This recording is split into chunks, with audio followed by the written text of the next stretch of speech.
O Dia Internacional da Mulher é comemorado em 8 de março de cada ano como um dia para homenagear as conquistas sociais, políticas e culturais das mulheres e para chamar a atenção para a luta contínua por igualdade de gênero e empoderamento feminino. A data foi estabelecida em 1910, durante a Segunda Conferência Internacional das Mulheres Socialistas em Copenhague, na Dinamarca, por sugestão da alemã Clara Zetkin. A ideia era criar um dia anual de celebração para destacar a luta das mulheres por direitos iguais, como o direito ao voto e ao trabalho remunerado, e para protestar contra as condições de trabalho precárias e a desigualdade salarial. O 8 de março foi escolhido porque, em 1908, um grupo de mulheres trabalhadoras em uma fábrica de tecidos em Nova York, nos Estados Unidos, fez uma greve em protesto contra as más condições de trabalho e as baixas remunerações. Elas foram trancadas dentro da fábrica e acabaram morrendo em um incêndio. Essa tragédia ficou conhecida como o incêndio da fábrica Triangle e se tornou um marco na luta das mulheres por melhores condições de trabalho e segurança. Assim, o Dia Internacional da Mulher foi instituído para lembrar a luta histórica das mulheres por seus direitos e para destacar a importância contínua da igualdade de gênero em todo o mundo. Eita, voltamos com Estação do Saber Conexões. Então, você que está aí nos assistindo durante o dia, um bom dia para quem é de bom dia, uma boa tarde para quem é da boa tarde, uma boa noite para quem é de boa noite e quem é da madrugada, uma boa madrugada. Vem, você está no Estação do Saber Conexões e hoje com um programa em homenagem às mulheres, ao Dia Internacional da Mulher. Na verdade, é um dia, uma semana de reflexão.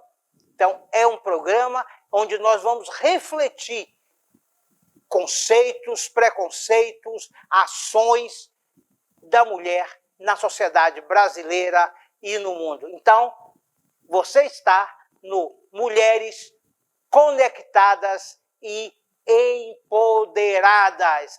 Olha, este programa está sendo gravado num lugar muito simbólico, muito especial, o Teatro Macota Valdina.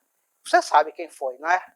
Então, uma grande ativista pelos direitos das mulheres, pela luta contra o preconceito, contra o racismo e a intolerância religiosa. Então, é sempre bom frisar a importância desses espaços que representam mulheres fortes, conectadas com o seu tempo e espaço, empoderadas nas lutas sociais, nas lutas por direitos. E aí, nós vamos conversar agora com a nossa querida Júlia Verde. Júlia é aluna da Escola Estadual São Daniel Comboni. É isso mesmo, Júlia? Isso, lá no Sussuarana. Sussuarana que você estuda. Eita! Então, seja bem-vinda ao Conexões, a toda a rede de ensino da Bahia. Esse programa é feito para você. Para você. Me diga uma coisa. Você sabe que no dia 8 de março, eu não vou dizer comemora, mas é um dia simbólico de resistência, luta e consciência do papel da mulher nesse processo histórico. Eu soube aqui que você é uma líder de classe. Isso, eu já fui líder de classe por uns 3 anos seguidos e não era muito fácil, porque as pessoas costumavam questionar a autoridade lá como líder. Mas é questionável essa autoridade como líder, porque você era mulher, é isso? Sim, porque meu vice-líder que estava na chapa comigo, eles costumavam respeitar mais e... Mas você não desistiu, não é verdade? Não. Tanto que eu continuei me candidatando há 3 anos, porque assim, o Brasil ele é um país que tem mais eleitoras mulheres e temos menos mulheres nos cargos políticos. A gente precisa ter alguém na liderança que nos represente. Então, quando eu me candidatava a ser líder de sala, eu estava querendo representar as meninas lá da sala. E a gente precisa de alguém para falar. Da sua família, teve algum caso com a sua mãe, sua avó, ou seja, por ser mulher negra, sofreu algum tipo de preconceito? Sim, e muito próximo de mim, que foi a minha mãe. Quando ela descobriu que eu estava grávida de mim, ela descobriu com demissão, porque ela estava em período de teste na empresa e ela não foi efetivada porque a chefe dela disse que não poderia aceitar ela lá na empresa porque ela estava grávida. E aí ela ficou desempregada, o que acontece muito com as mulheres no mercado de trabalho. Século XXI. Fora isso, que a maioria das mulheres ganham muito menos do que os homens exercendo a mesma função, né, Júlia? Por isso que o presidente Lula vai lançar um projeto de equiparação entre os salários dos homens e das mulheres. Então, isso impactou demais a sua família, esse fato, não foi, Júlia? Minha mãe, a gente acabou passando por muitos momentos de dificuldade, foi um pouco difícil nossa criação e demorou muito para ela voltar ao mercado de trabalho, justamente por ter a dupla jornada, que é cuidar da casa, dos filhos. E aí, hoje, ainda bem, graças a Deus, ela é dona do próprio negócio. Olha, que salto, né? Que importante isso, Júlia. Tá? Júlia, se você tivesse que dar uma mensagem para os meninos e meninas, principalmente, das escolas públicas, o que você diria? Eu diria principalmente para estudar e especialmente para as mulheres nunca deixarem de tentar ocupar os lugares de importância na sociedade, porque a gente precisa disso, de mulheres em lugares de importância, para nos representar e ajudar outras mulheres. E para conversar um pouco sobre história, eu vou receber agora e queria chamar o professor Luciano Silva, que tem uma página no Instagram, Salvador em Fatos e Fotos. Seja bem-vindo ao Conexões, professor Luciano, que é meu colega de história, então seja bem-vindo. Você está falando para toda a rede estadual da Bahia de educação e para o mundo, para todos. Aqui é o Estação do Saber Conexões, o programa de hoje, Mulheres Empoderadas e Conectadas. Vamos falar um pouquinho de história? Vamos sim.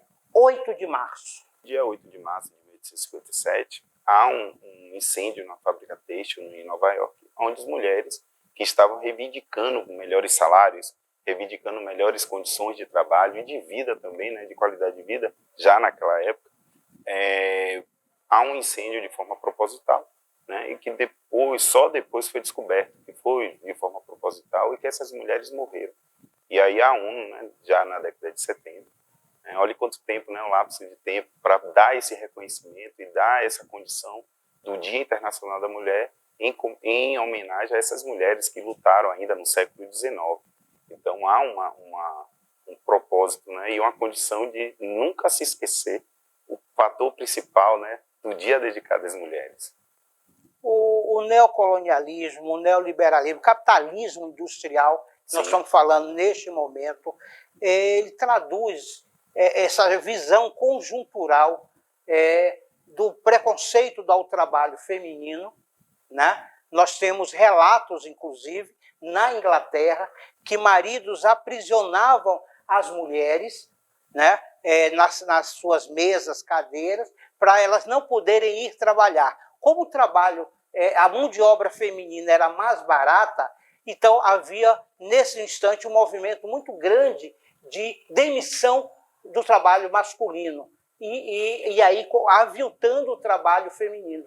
A gente tinha uma conjuntura que levava a essa situação da inferiorização do trabalho da mulher. Sim, esse processo de inferiorização, você disse bem, né? Que a partir do momento que a mulher só foi vista como um ponto interessante dentro do processo capitalista de produção e dentro do neoliberalismo, a partir do momento em que traz ela para o mercado de trabalho já de forma inferiorizada.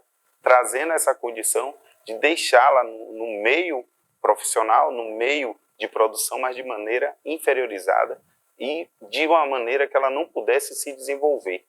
Né? E isso vai trazer consequências políticas, sociais e econômicas, né? Por todo o planeta, porque a partir do momento que a segunda revolução industrial explode na Europa, ela vai ganhar consequências mundiais, né? E aí a gente começa a ver esse processo do neocolonialismo, principalmente na África, e vai trazer também essas mulheres dentro desse processo, né? Vai trazer também numa condição das Américas essa exploração do trabalho, mas a resistência ela nunca deixa de acontecer. Aliás, pelo contrário, a cada momento em que o sistema opressor ela vai cair sobre esse universo feminino de inferiorização, de você vai vir para o ambiente industrial, vai vir para o ambiente de trabalho, vai vir para o ambiente do modo de produção, mas você vai ficar sempre abaixo, mas sempre as mulheres vão trazer movimentos de luta, vão trazer movimentos de greves operárias, não somente nas áreas urbanas, mas ela parte também das áreas rurais, né? Onde essas mulheres vão fazer todo o contexto para que, dentro do século XX, faça com que esse movimento ganhe força e venha a explodir, principalmente a partir dos anos 70. Mas as lutas das mulheres no Brasil e fora para participar de todo o processo de democracia ou redemocratização brasileira. E aí eu queria chamar, vem cá, queria chamar a gente para uma reflexão para 3 mulheres que hoje, esse ano, é o bicentenário da independência da Bahia. Então nós tivemos 3 mulheres, que vocês vão ver agora aqui no vídeo, 3 mulheres, Joana Angélica, Maria Quitéria e Maria Filipa. Talvez Maria Filipa, uma história que a gente precisa contar mais, dessa marisqueira, né, que encontrou formas de resistência e luta pela independência da Bahia. Vamos ouvir agora um pouco, vamos conhecer um pouquinho aqui de quem são elas. Joana Angélica foi uma freira brasileira, mártir da independência do Brasil, morta ao tentar impedir que os soldados invadissem o convento de Nossa Senhora da Conceição da Lapa, na Bahia. Joana Angélica de Jesus nasceu em Salvador, Bahia, no dia 12 de dezembro de 1761. Filha de uma abastada família da capital baiana, recebeu uma esmerada educação. Em maio de 1782, com 20 anos, entrou para o convento de Nossa Senhora da Conceição da Lapa, na Bahia. Nunca mais o despotismo regerá nossas ações. Com tiranos não combinam. Maria Filipa era uma baiana, negra, natural da ilha de Itaparica, e foi responsável por liderar um grupo de cerca de 40 mulheres, que atuou na luta pela independência do país. A frente comandada por ela foi responsável por queimar 42 embarcações portuguesas. Famosa por ter usado cansanção para dar uma surrar nos homens portugueses. Nasce o sol ao 2 de julho, brilha mais que no primeiro. É sinal que neste dia, até o sol é brasileiro. Maria Quitéria foi uma heroína da guerra pela independência do Brasil. Vestida de soldado, alistou-se no batalhão de voluntários do príncipe Dom Pedro e participou das lutas, na Bahia, ao lado dos patriotas. Foi condecorada com a Ordem Imperial do Cruzeiro do Sul. Maria Quitéria de Jesus nasceu na fazenda Serra da Agulha, na freguesia São José, hoje Feira de Santana, na Bahia, no dia 27 de julho de 1792. Era filha do fazendeiro português Gonçalo Alves Almeida e de Joana Maria de Jesus. Brasileiros, baianos, corações com tiranos não combinam. Brasileiros, baianos, corações. Maravilha, hein, Luciano? Perfeito. Então vamos falar um pouquinho dessas mulheres da Bahia e do sufrágio universal. As mulheres brasileiras, baianas, lutaram muito pelo direito do voto e o movimento sufragista ele ganhou corpo, né? Eu lembro no Rio de Janeiro que as mulheres encaminhada pelo direito ao voto. Vamos falar um pouquinho isso no Brasil? Sim, o direito ao voto, né, a questão democrática de você poder escolher quem vai te representar. Então, mesmo com a condição política e com o desenvolvimento de interesse dos políticos sobre aquele movimento para uma aparição política, mas elas marcaram a história quando elas trazem junto, primeiramente, embora um pouquinho no tempo, em 1917, com a greve dos operários paulistas, já tinha as mulheres ali naquele momento, e quando parte para o sufrágio universal, elas ganham mais forças e elas reivindicam esse direito, que é o início do século XX no Brasil, que vai eclodir, né, na Semana de Arte Moderna, onde temos Tarsila do Amaral e outras mulheres que vão encabeçar esse movimento, mas ainda numa condição urbanística, né, numa condição urbana, mais primordial para que a gente hoje se vê no Brasil essa representatividade de mulheres também no movimento político, no movimento de massas, né? A gente teve, né, pessoas voltadas a essa condição, como agora mesmo, né, a gente tem a nossa ministra da Cultura, que é uma mulher, que é Margarete Menezes, baiana, lutadora.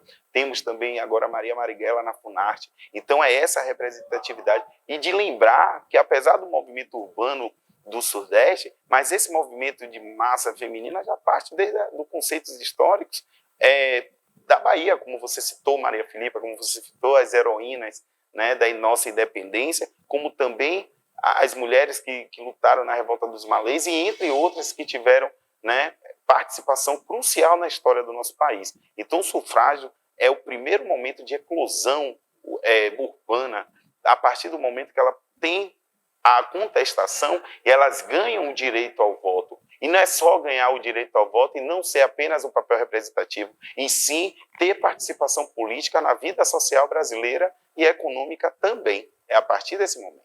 Eu queria revisitar aí a sua fala, porque esse processo da conquista do voto, a conquista de direito, não é um ganhar. É um direito conquistado com muita luta, com muito suor e muito sangue também dessas mulheres. É nessa revisitação que esse sangue, né, que são derramados, essa condição que é trazida para poder conquistar, né, que faz desse processo muito mais valoroso. E com esse processo valoroso, a gente vai ver dentro do processo historiográfico, né, do estudo da história, o cotidiano dessas mulheres representados ainda nos dias atuais. Porque não acabou essa luta por essas conquistas, essa manutenção, né, porque a gente percebe que de tempos em tempos surgem ideologias, surgem movimentos que querem ainda inferiorizar as mulheres, mas elas continuam resistentes, principalmente, né, quando se fala na questão baiana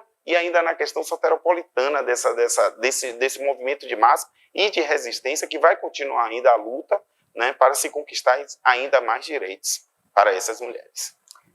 Luciano, eu digo sempre, fala ali para a nossa lente da verdade, já agradecendo, e visitem no Instagram, fale aí da sua página, Salvador em Fatos e Fotos, e manda um recado aí para o nosso público, para essa garotada, para as mulheres que frequentam a nossa escola pública, você enquanto professor. Primeiramente agradecer, né, estar aqui com vocês hoje, tendo essa oportunidade de falar sobre as mulheres, que honra, né, ter essa representatividade como professor de história, como historiador, né, lembrando que a Salvador em Fatos e Fotos ela surge dessa inquietação, né, da busca da memória afetiva das pessoas que vivem na cidade de Salvador, né, e que se tornam mais turistas do que até próprios soteropolitanos. Então a página surge nesse contexto, trazendo esse universo feminino também para a nossa página, que elas merecem, e esse destaque. Então a Salvador em Fatos e Fotos surge nesse contexto. E para os alunos dizer que não desistam dos seus objetivos, que lutem por cada vez mais. Vocês, alunos, né, alunas que também fazem parte desse universo, que essa busca ela seja uma busca incessante e que cada vez mais vocês compreendam que vocês são nosso combustível para que nós, professores, continuemos a lutar e a cada vez mais ter dedicação para uma luta por uma educação melhor, de qualidade, que seja pública, né, e de forma igualitária e com muita qualidade de ensino, como a gente vê hoje no nosso estado. Então, muito obrigado. No próximo bloco, eu conversarei, terei o prazer imenso de conversar com Vera Lúcia. Ah, você não sabe quem é Vera Lúcia? Lucinha do MST. Ah, já sei quem é. Então, no próximo bloco, nós vamos conversar com Lucinha. Então, voltamos com uma mulher aqui empoderada, uma mulher guerreira, né, do campo. E vamos conversar um pouquinho. Eu estou falando de Lucinha, mais conhecida aqui como Lucinha do MST. Depois vamos conversar sobre isso, mas essa é uma semana de muita reflexão, né, Lucinha? Esse dia que nós paramos para refletir sobre a condição da mulher nessa conjuntura, nessa sociedade. É isso, é uma semana muito importante, como você bem disse. Primeiro, saudar a todos que estão nos acompanhando e nos ouvindo. E não só para as mulheres, né? É uma semana importante para a civilização, para nesse contexto de organização da sociedade, se nós queremos ser uma sociedade evoluída, né, onde os seres humanos se respeitem, né, se ajudem, nós precisamos olhar para as condições das mulheres. E a gente discute muito essa questão ultimamente, né, o racismo estrutural, o machismo também é estrutural. A condição da mulher, né, desde lá do início, né, se você pega as histórias da Bíblia, se você vai nos livros de histórias, as mulheres são sempre colocadas numa condição de segunda ou terceira categoria. E nesse mundo machista, chauvinista e que alguns ditados pejorativos, né, por trás de um grande homem, olha só, por trás, né? Então, essa sociedade que, infelizmente, ainda consegue se identificar, espero que seja uma minoria, e discutir esses temas na escola é fundamental, né, Luciana? Fundamental, porque não existe essa lógica por trás de fulano, existe Beltrano. Nós precisamos caminhar em parceria, lado a lado. Não existe grande homem, uma grande mulher, um grande homem. Existem grandes mulheres, existem grandes homens na história da humanidade. E nós, mulheres, temos uma contribuição fundamental, apesar de não estar nos livros, apesar de não estar nos registros. Nós precisamos buscar isso, nós precisamos trazer isso. História das nossas grandes mulheres que vivenciaram e que fizeram a gente chegar até aqui. Então, acho que é essa reflexão que a gente tem que chamar e provocar, principalmente essa nossa juventude. Porque se a gente analisar os grandes feitos da humanidade, por exemplo, a gente da roça, da agricultura, por exemplo, quem descobriu a agricultura? As mulheres. Os homens iam caçar, os homens iam, né, mudando de um lado para o outro, as mulheres ficavam e ali elas começavam a jogar os restos, e dali foi tendo criação, dali foi tendo o arroz, dali foi tendo a mandioca, dali foi tendo o feijão. Então, a gente está presente em todas as criações, né? Todas as descobertas, enfim.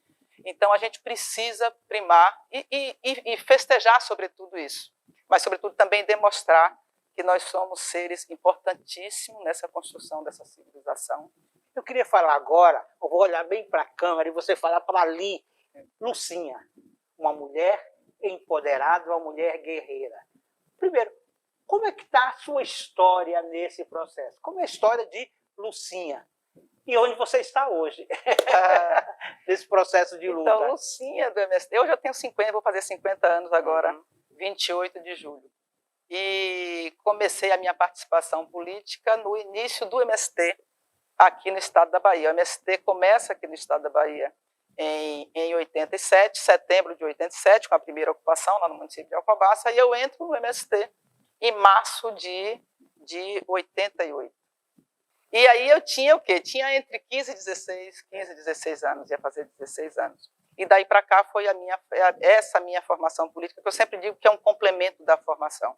Lógico, os familiares, os amigos, na medida que você nasce, que você vai crescendo na sua comunidade, tem um papel fundamental na construção do caráter da pessoa.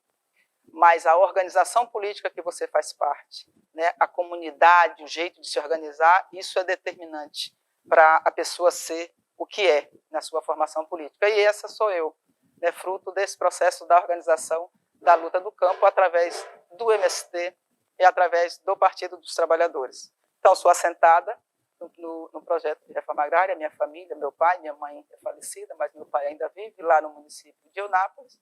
Participei por diversas instâncias internas do MST, de direção e de base, como eu estou hoje, sou instância de base do MST e estou hoje na Executiva Nacional do PT, responsável, na Executiva Nacional, na organização das organizações populares e políticas setoriais. E, lógico, na última batalha eleitoral aqui, a gente também se lançou nesse desafio de mais mulheres na política, que é um dos espaços que a gente precisa participar mais. Na Câmara de Vereadores, lá nas prefeituras municipais, na Assembleia Legislativa, no nível nacional em Brasília, nós, mulheres, precisamos botar um pouco o pé na política brasileira, no nosso estado e no município. E hoje disputamos a deputada estadual, ficamos na 3ª suplência. Então essa é a Lucinha, do MST. E continuo lá no meu assentamento, na minha roça. Porque você não precisa, não pode tirar o pé do chão. Isso é muito importante. Você tem que estar na política, na compreensão. Nós temos um grande desafio que é de ajudar o governo Lula a dar certo. Nós, mulheres, nós, povo negro, a gente está vendo diversos casos aí de racismo, onde a matança de mulheres aumentou demais. Isso é fruto dessa última onda aí de que o ser humano que é diferente de mim eu tenho que eliminar.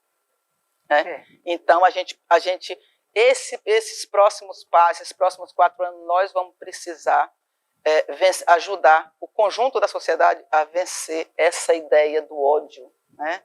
do não tolerar o outro, do não aguentar o diferente. Então, nós, mulheres, temos um compromisso muito intenso, casando políticas públicas com organização social, para a gente poder fazer avançar as nossas organizações. Lucinha, eu queria lhe agradecer imensamente por estar aqui no Estação do Saber Conexões, no programa de hoje com o tema Mulheres conectadas com a vida, com as lutas e empoderadas, porque pela diferença que faz no seu processo de vida. Então, olha para aquele que chama da Câmara da Verdade ali. A Câmara da Verdade. Dá um recado aí para essas adolescentes, esses nossos alunos que estão aí também já iniciando o seu processo de conscientização, de empoderamento. Dá um recado para elas ali, da Lucinha do MST. Ai, que massa! Vamos nós. Essa semana será fundamental para nós. Vai passar um filme pela cabeça das mais velhas, mas as mais novas aprenderão muita coisa, porque é a semana do 8 de março. Então, viva nós mulheres, e principalmente a juventude. Nós podemos ser o que a gente quiser. Nós somos seres humanos, iguais a qualquer outro adulto, homem, criança, menino, enfim. Então, vamos construir, desde já, a sociedade do futuro que a gente quer com respeito, com dignidade, com solidariedade. E nós, mulheres, cumpriremos um papel fundamental nessa construção da sociedade. Vamos nós, adiante. Viva nós, mulheres, todas as que foram, que passaram, que deixaram lições para nós, e as que virão, e a nós, que estamos aqui construindo essa história. E aproveitando, eu queria mandar um beijo aí para a nossa secretária, professora Adélia, e para minha querida amiga e subsecretária, Rovena Brito, são queridas. Ave Maria, beijo para a Rovena e beijo para a secretária Adélia. São então, muito queridas. Ficamos aqui nesse bloco e voltamos falando de uma mulher empreendedora no bairro de São Caetano, aqui em Salvador. Já já a gente conversa com ela. Aqui direto desse espaço cultural, artístico, Macota Valdina, né? Muito simbólico nesse processo, nesse programa da Estação do Saber Conexões, falando sobre mulheres, sobre luta, conquista, né? Nessa semana que se comemora o Dia Internacional da Mulher, com muita reflexão. E eu vou conversar agora com a assistente social que faz parte dessa luta, que é uma mulher empoderada e conectada no seu tempo e espaço. Eu estou falando de quem? Doranei Alves. Seja bem-vinda ao Conexões, Doranei. Muito obrigada, professor. E pedir licença, né, dizer que está nesse espaço Macota Valdina, não tem outra forma de começar a não ser licença aos nossos mais velhos, né, a essa pessoa que foi tão importante para a nossa história, como a Macota Valdina, que traz a sabedoria aí da nossa ancestralidade. Isso é muito importante. Doranei, ela tem um instituto comunitário em São Caetano e vamos conversar um pouquinho sobre esse empoderamento dessas lutas sociais Então me diga uma coisa, Doranei, o Instituto Comunitário em São Caetano, né? Eu dei aula há muitos anos no Pinto de Carvalho, ali no São Caetano. Como surgiu você, como assistente social, viu que esse era um viés de contribuir para a melhoria de vida daquela comunidade? Então, professor, o Instituto Comunitário Princesa Anastácia nasceu como muitos outros movimentos sociais, né? E de mulheres, principalmente. É a partir da inquietação das mulheres que estão naquele local e que vê a necessidade tão grande em várias áreas de políticas públicas, de entretenimento, de conhecimento, de valorização das mulheres. Então, essa inquietação pela pauta desses pontos faz com que as mulheres se mobilizem. E o Instituto Princesa Anastácia começou, né, nasceu a partir de uma mobilização de mulheres daquela comunidade, que é uma comunidade de São Caetano, né, que nós chamamos de Vila Tiradentes, para, né, discutir, organizar atividades, atender algumas demandas da comunidade, interagir com as mulheres, interagir com as crianças, com os adolescentes, com os nossos idosos. E a partir daí surgiu, né, esse grupo de mulheres Princesa Anastácia, que mais tarde sente a necessidade de se efetivar enquanto instituição. Então, hoje nós somos um instituto regularizado, um instituto que faz essa ligação e essa conexão com as mulheres das comunidades. Quem foi Princesa Anastácia? Princesa Anastácia. Vamos começar por aí, né? Princesa Anastácia, só em falar nela a gente fica emocionado. Uma imagem, uma pessoa que tem uma importância muito grande na história, né? Várias coisas a gente consegue pesquisar sobre essa mulher, que foi uma mulher que nasceu de uma mãe que foi escravizada e trazida de algum país de África. Chegando aqui, ela sofreu um estupro e ficou grávida da Princesa Anastácia, que, na verdade, é a escrava Anastácia que as pessoas conhecem, mas nós intitulamos e redefinimos isso como uma princesa, como ela sempre deveria ter sido conhecida. Então, ela nasceu uma mulher muito bonita, algumas características da beleza dela diferenciada por ser filha de um homem branco. Então, ela tinha os olhos azuis, só que ela traz na pessoa dela uma mulher que não se conforma com aquela realidade que a mãe dela viveu e que ela passou a viver, que era de exploração, que era de sofrimento, que era de muita violência, e ela ia de encontro a isso. E por ir de encontro a isso, não aceitar, sofreu muito, né? Sofreu muito, viveu durante muitos anos com uma máscara de ferro, que era uma forma de calar essa mulher, que era tão à frente do seu tempo, e ela não baixava a cabeça, não se entregava às explorações que, naquela época, queriam que ela se submetesse. Com o tempo, ela veio a morrer com uma doença que nós chamamos no mundo popular como grenguenha, né? E ela teve essa doença e morreu. E ela tinha, relatos dizem que ela desenvolveu uma fé muito grande que era passada a partir das mãos. Hoje, a escrava, como nós chamamos Princesa Anastácia, é considerada uma santa popular. Então, no Rio de Janeiro tem uma igreja. Então, é uma mulher que marcou, né? Que tem uma importância na nossa vida, que é o nos calar, né? Quem é mulher negra sabe do que eu estou falando, né? Nós passamos por essa opressão a vida toda. E a Anastácia tem uma grande importância na nossa vida. Sempre os movimentos de repressão e de calar as lutas, as falas, as vozes das mulheres. Mas, mesmo usando essa máscara de ferro, ela não calou. Está na história até hoje. Me conte como vocês, mulheres, São Caetano, Doranei, faz a diferença naquela comunidade. Professor, são tantas mulheres, né? Mulheres, às vezes, comum, que você que a pessoa nem acredita, nem imagina que faz a diferença na vida de outra pessoa. Mas as mulheres estão o tempo todo na linha de frente. Mesmo nas instituições onde os homens estão ali assinando, as mulheres estão por trás, né? Fazendo toda a mobilização, Então, todos os movimentos que nós conhecemos têm grandes mulheres nesse processo de mobilização. Mulheres mobilizando outras mulheres, mobilizando famílias, mobilizando os adolescentes. Então, as mulheres estão na mobilização, as mulheres estão no pensamento, no planejamento, nos projetos, né? Muitos projetos aí incentivados e efetivados por mulheres.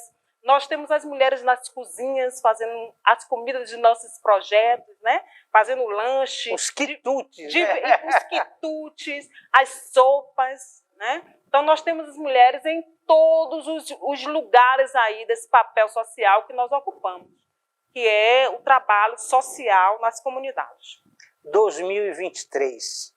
Como você vê hoje, século XXI, os entraves, as dificuldades, as lutas ainda pelas conquistas de direito pelas mulheres? Pois é, e assim, nós estamos aí no março, né, que nós intitulamos como Março Mulher, e muitas pessoas ainda até hoje perguntam assim, mas por que o Dia Internacional da Mulher? O Dia Internacional da Mulher surge exatamente para ir em busca do que foi nos tirado, que é a possibilidade de direitos igualitários, que é a possibilidade de ter uma carreira de sucesso, de ser reconhecida pelos nossos valores. Então, nós estamos hoje no século XXI com muitas conquistas, sim. Temos muita coisa a comemorar, mas ainda temos muita coisa a reivindicar. Principalmente, nós estamos aí com poucas representações ainda na área política. Nós somos subrepresentadas nas áreas políticas, nas áreas de decisão quase que ainda subnotificadas também, subrepresentadas também nesses espaços de poder. Então, eu vejo que esse é um grande ponto que a gente vai precisar trabalhar muito. Nós estamos em um ano que vai ter aí eleições para vereadores. Vamos procurar as mulheres negras, que tem a possibilidade, que tem a capacidade, a competência de estar nesse local, e a gente fazer essa mobilização, eu acho que é um caminho a seguir, importante para ultrapassar essa situação que a gente está hoje. A violência contra a mulher, professor, ainda continua. Infelizmente, as mulheres negras ainda estão em índices negativos nessa sociedade. Nós somos maioria ainda como empregadas domésticas. A educação é o único caminho, ou é um dos caminhos para a gente mudar essa realidade? Com certeza. A educação é o pilar principal, né? Então, assim, por exemplo, um programa como esse, chegando aos nossos jovens, os nossos adolescentes, abrindo essa discussão em sala de aula, tem toda uma possibilidade de fazer com que essa pessoa repense alguns processos, né? Modifique alguns comportamentos, porque tudo é aprendido. Principalmente para você, aluno, homem que está assistindo o nosso programa. Dona Ney, eu queria que você olhasse para a nossa lente da verdade aí. Nós estamos conversando, e aí já finalizando a nossa conversa com a Dona Ney Alves. Ela é assistente social, tem um programa junto com outras mulheres no Instituto Comunitário do São Caetano. É um bairro negro, periférico e muito querido, e tem restaurantes, tem comidinhas assim deliciosas. Tem mesmo. Depois, no Bahia Livre Exportação, vamos fazer um programa somente, quero que você nos acompanhe, sobre o bairro do São Caetano, mostrando o que tem o São Caetano. Mas fala ali para a nossa lente da verdade, dá o seu recado nessa semana, nesse Março da Mulher. Então, eu feliz, né? Eu faço questão de acompanhar vocês nesse tour aí por São Caetano. Realmente, São Caetano tem muitas coisas interessantes, históricas, que nós precisamos sim dar a oportunidade de outras pessoas conhecerem. Mas eu quero agradecer em primeiro lugar e dizer você, mulher, que está aí do outro lado, vamos aí pegar esse 8 de março, né? O Dia Internacional da Mulher, e fazer com que ele se ressignifique para o resto da vida. Que todos os dias sejam dias importantes para nós mulheres, que a gente consiga se unir cada vez mais. Eu sozinha eu não posso, você sozinha você não pode, mas nós juntas podemos sim. Então, vamos tentar nos organizar, nos unir às pessoas que podem contribuir com nossa vida e transformar a vida de outras. Porque não adianta subir sozinha. Você tem que transformar a sua e trazer outras para transformar a sua também. Ok? Um feliz Dia da Mulher para todas e todos. Um beijo, Dora Ney, muito obrigado, entendeu? Por ter vindo aqui no nosso programa. Obrigada. Eu que agradeço. Até a próxima. Até o próximo bloco com a nossa vereadora Marta Rodrigues, para os íntimos, Martinha. Eita. Olha minha cara de felicidade, porque agora nós, eu e vocês, nós vamos conversar com uma mulher conectada com o mundo, com a sociedade e empoderada e empoderando. Eu estou falando nada mais, nada menos que a nossa querida vereadora Marta Rodrigues, do Partido dos Trabalhadores. Seja bem-vinda ao Conexões Estação do Saber, no programa Mulheres Conectadas e Empoderadas. Que alegria, Robson, viu? Mas a segunda vez que eu estou aqui me conectando com todos esses saberes dentro desta dimensão. Então, eu quero dizer da minha alegria e ainda mais neste mês de março, que é o mês que nós celebramos, nós apresentamos nossas pautas, atualizamos, mas também nós apresentamos também diversas mulheres que ao longo do seu tempo foram invisibilizadas, foram apagadas da história. E aí quando a gente fala dessa conexão com esse empoderamento, a gente sabe do quanto é difícil. A gente pode dar um pulo lá na Revolução Industrial. Foi lá que começou, foi lá que a mulher inseriu no mercado de trabalho. Mas essa mulher tinha poder. Então, por isso que a gente precisa estar falando de todas essas realidades para a gente dar conta de quando a gente chegar hoje, em pleno século XXI, saber da importância de todas as mulheres em cada local que está, dentro da universidade, na escola, no trabalho, na política, na justiça, em qualquer lugar que a mulher esteja, ela ter essa capacidade de ver para além e dar conta também dessa pauta e ser referência para tantas outras mulheres, para a nossa juventude, e dizer assim, eu também sou mulher e eu posso chegar num lugar que eu quiser chegar. Vamos falar um pouquinho sobre juventude e esse empoderamento dessas nossas adolescentes que estão nas nossas escolas, estão nas nossas ruas, nos bairros, né? Você é o vereador de Salvador, né? Mas com olhar para a Bahia, né? Esse olhar de conscientização, o empoderamento dessa adolescente, dessas mulheres, passam também pela educação e pela conscientização do seu espaço, do seu status quo. Passa pela educação. A educação, ela é essencial. É a partir da educação que a gente vai dando passos mais largos. E essa nossa juventude vai entendendo a importância que tem de estar buscando, estar conectado na escola, mas também com a comunidade. De estar também produzindo na sua comunidade realidades que pode, a partir daí, levar para a escola, e isso também ser uma experiência a ser incorporada, tanto nas diversas disciplinas, a depender do que aquela menina, aquela jovem percebeu. E a realidade, às vezes, para a gente tem que entender que aquela jovem que às vezes chega na escola e que tem até a capacidade de acompanhar, se as professoras estão conectadas também com este empoderamento, é claro que vai fazer com que esta nossa jovem vai entender e, a partir daí, vai compreendendo o que é a cultura, como é que eu posso também estar produzindo, ser uma produtora cultural, a partir da realidade do meu bairro, que eu apresento aqui dentro da escola. Então, quando a gente fala da educação, a gente também eleva esse autoestima dessa jovem para cada vez mais ela saber que ela tem potencial e que também tem condições de, junto com a escola, promover saberes em outras áreas.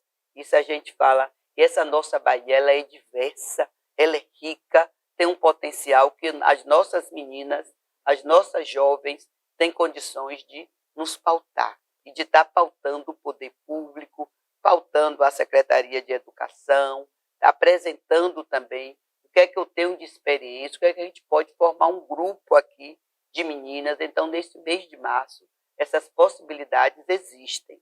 E vocês têm que trazer, têm que apresentar, pautar a escola, porque se a gente também não pautar, o ensino não pode ser engessado. Eu só vou levar aqui o que está aqui no planejamento pedagógico. Tem que ter a capacidade de ultrapassar todas essas barreiras.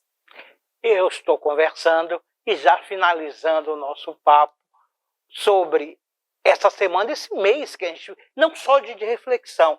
Eu acho, não sei se vocês vão concordar comigo, mas nós temos que comemorar, sim, a conscientização, onde as mulheres, ao longo desse processo, sobreviveram altiva e lutando, mesmo com todos os viés. As mulheres de terreiro, né? As mulheres de modo geral, né? Elas estão numa luta constante para dizer, esse espaço é meu. Exatamente. Você trouxe uma pauta importante, que é o que a gente vai celebrar também esse ano, o bicentenário da independência. Sim. Então, quando a gente fala de bicentenário, a gente tem 3 mulheres que foram apagadas, invisibilizadas. Maria Filipa, por exemplo. Entre as 3, Maria Filipa foi a pior, porque a Maria Quitéria teve que se inscrever no batalhão como homem, para poder lutar e ir lá apresentar suas pautas. Joana Angélica também lutou bravamente, a gente viu qual foi o fim, foi barbaramente assassinada. E Maria Filipa, existem até hoje historiadoras, historiadores que dizem que Maria Filipa é uma invenção nossa. Nós que inventamos, imagine, uma marisqueira, pescadora, uma mulher negra da ilha de Taparica, com mais 40 mulheres, conseguiram organizar o exército e expulsar os portugueses. Essas nossas mulheres que lutaram bravamente, mas que a historiografia é perversa, não conta essa história. Então, a oportunidade que a gente tem hoje, que essa nossa juventude tem nos espaços da escola, são outros, que nós não vivemos nem na época de Maria Filipa, Joana Angélica, Maria Quitéria e também da Conjuração Baiana. Por isso que é importante a gente reescrever essa história a partir desse nosso lugar de fala, que aí a gente fala desse empoderamento. Muito bem, eu conversei com a nossa vereadora Marta Rodrigues, e aí olhando para aquela Câmara da Verdade, para a gente finalizar o recado direto e objetivo nesse mês que comemoramos a consciência, o empoderamento e os processos de aprendizagem da mulher baiana, da mulher brasileira. Pois é, esse mês de março, após 2 anos, nós conseguimos sobreviver, ultrapassar esta pandemia, então nós precisamos celebrar. E o convite que eu quero deixar aqui, que é onde quer que você esteja, dentro desse território que é a nossa Bahia, que é gigante, esse mês de março, nem só no dia 8, mas durante o mês de março, faça rodas de conversa, ou dentro da escola, ou fora, onde você puder. Chame as mulheres, as mães, as nossas jovens, para trazer esse sentimento que tem, as suas angústias, as suas inquietações, e a partir daí, ir construindo a nossa própria história, que é isso que a gente precisa, escrever. E quando a gente conta a nossa história e a gente passa adiante, não só na oralidade, mas que também escreva. E a escola tem esse caminho, tem essas possibilidades. Então, viva nós, viva as mulheres que lutaram lá atrás para que hoje nós pudéssemos estar aqui falando do mês de março, do mês das mulheres, esse mês que é tão representativo. É o mês também das águas. E dia 22 a gente celebra o Dia Mundial das Águas. E quando a gente fala das águas, a gente fala da força que nós mulheres temos, que nós somos igual um rio. Viu, Robson? A gente pode não planejar, mas quando a gente encontra uma barreira, o rio também sabe rever seu curso. E as mulheres também têm essa capacidade de quando encontram um obstáculo, ela também tem como refazer e reconstruir o seu caminho. Então, viva as mulheres, viva nós, e viva a nossa luta. E viva o 8 de março e o mês das mulheres. Eita, é fantástica essa mulher. Aqui encerramos mais um Conexões, Estação do Saber, com o programa Mulheres Conectadas e Empoderadas. O programa é também para nós, homens, que precisamos nos conscientizar e aprender com todo esse processo histórico que nós temos que caminhar lado a lado com dignidade e respeitando e qualificando a nossa visão enquanto homem. Então, até mais e até o próximo programa.